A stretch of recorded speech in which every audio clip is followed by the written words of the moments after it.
వంటలకు ఇంతకంటే స్వచ్ఛమైన గానుగ నూనె మరెక్కడా దొరకదు. SRV naturals. ఆర్డర్స్ కై స్క్రీన్ పై నెంబర్ కి కాల్ చేయండి. 24 గంటలు ప్రజల సంరక్షణే ధ్యేయంగా పనిచేసే ఏకైక వ్యవస్థ పోలీసు వ్యవస్థ. ప్రజలకు కష్టమొస్తే మాత్రం క్షణాల్లో ముందుండేవారే పోలీసులు. శాంతి భద్రతల పర్యవేక్షణే కాదు, పరిమళించే మానవత్వం కూడా ఉంటుందని మరోసారి రుజువు చేశారు ఇద్దరు పోలీస్ సిబ్బంది. వారి నిజాయితీ వల్ల ఓ కుటుంబం విలువైన వస్తువులను దక్కించుకోగలిగింది. హైదరాబాద్ లోని బర్కత్పురలో ఉండే అభిలాష్ అనే భక్తుడు కుటుంబ సభ్యులతో కలిసి యాదాద్రి ఆలయానికి వచ్చాడు. ఫోన్ను తమ కారులోనే ఉంచి కార్ డోర్ అద్దాలు వేయకుండా స్వామివారి దర్శనానికి వెళ్లారు.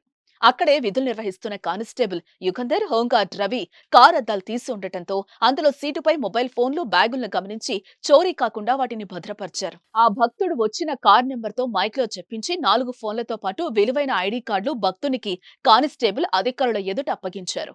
దీంతో ఆ భక్తులు కానిస్టేబుల్ యుగంధర్ కు, హోంగార్డ్ రవికి కృతజ్ఞతలు తెలిపారు. యాదాద్రి పుణ్యక్షేత్రంలో శని ఆధారాలు సెలవు దినంలో భక్తులు అధిక సంఖ్యలో రావడం వల్ల వారి విలువైన వస్తువులను కారులో పెట్టుకుని ఆ రోజు నాడు మొన్న జరిగిన సంఘటనలో కారులో ఉన్న విలువైన వస్తువులు అలాగనే డోరు మిర్రర్ అలాగే వదిలిపెట్టి వెళ్లిపోయారు. అలా ఒక గంట సేపు వదిలిపెట్టి వెళ్లి మేము గమనించి అక్కడ ఉన్న విధి నిర్వహణలో ఉండి చూసి నా తోటి హోంగార్డ్ కూడా రవి ఉండి చూసుకొని అనౌన్స్మెంట్ చేయించి వాళ్ళని ఒక అరగంట సేపు అబ్జర్వేషన్ లో మేము ఉండి వాళ్ళు తిరిగి వచ్చారు చూసి వాళ్ళు పెద్దవాళ్ళు ఉన్నారు, వాళ్ళ బ్యాగ్ అన్ని చాలా విలువైన వస్తువులు ఉండి ఇచ్చి ఇవ్వడం జరిగింది. అప్పుడు వాళ్ళు చాలా సంతోషపడ్డారు, చాలా హర్షం వ్యక్తం చేశారు వాళ్ళు. ఓకే, మరి పై అధికారులు కూడా మీ మీద హర్షం వ్యక్తం చేస్తారు, భక్తులు హర్షం వ్యక్తం చేస్తారు, దానిపై మీ స్పందన?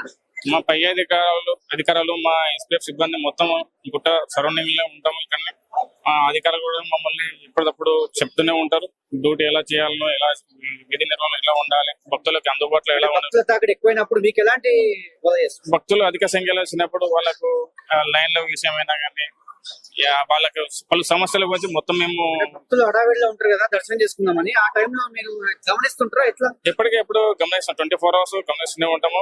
ఎప్పుడో 24 hours ఇక్కడనే ఉంటాం, చూసుకుంటాం. మొత్తం మా అధికారులు కూడా ఎప్పుడు సంవత్సరంలో ఇప్పటి వరకు మీరు చాలా సార్లు ఇలాంటి సాహసాలు చేసిన తెలిసింది, ఇది నిజమేనా? అవును, చాలా సార్లు విలువైన వస్తువులు మర్చిపోతే అప్పగించిన విషయం తెలిసింది మాకు.